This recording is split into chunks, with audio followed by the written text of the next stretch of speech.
The Old Testament concept of temple, tabernacle of God. In the Old Testament, God dealt with the Jews on a totally different way than he does with us today.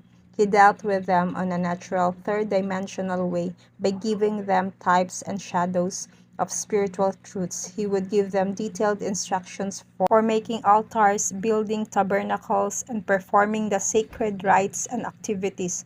All these things were nothing but types and shadows pointing and preparing his people for Christ, which would eventually bring the fulfillment of all the rites, rituals, laws, covenants, and prophecies. The three central elements in the Mosaic covenant were the sacrifice, the priesthood, and the tabernacle. These together are parts of and coupled with the Mosaic law constituted the revealed basis for the covenant relationship between God and his chosen people. They constituted the approved way to God, atonement, God dwelling with his people in covenant fidelity. The New Testament brings out the light, truth, and the fulfillment of all the old covenants, laws, and rituals. In the book of Hebrews, we see how Jesus Christ is the fulfillment of the sacrifice, priesthood, and tabernacle. Jesus Christ is our great high priest. Therefore, we have no need of an earthly priest. The priesthood in the Old Testament manner has passed away and has been expanded to include all believers. So also Jesus Christ is the true and perfect sacrifice offered once for all, so that no further sacrifice is either necessary or possible.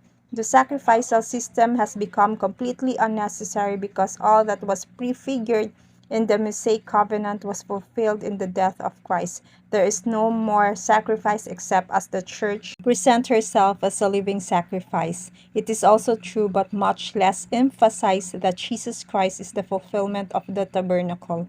For Christ has entered not into a sanctuary made with hands, a copy of the true one, but into heaven itself, now to appear in the presence of God on our behalf.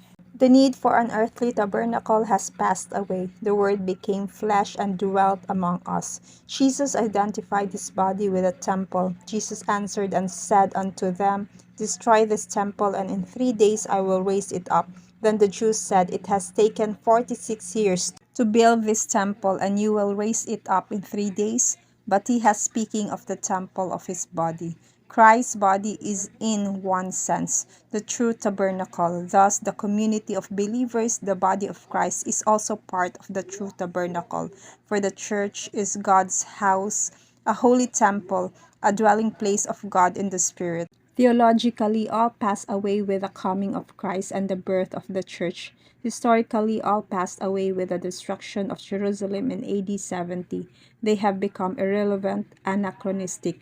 In the Mosaic covenant, the tabernacle was the symbol of God's presence. Let them make a sanctuary that I may dwell in their midst. The central idea was God's habitation with his people.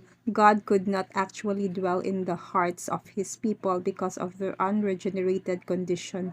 His habitation had to be symbolic. So God ordered the tabernacle built and laid it out to Moses in extravagant detail.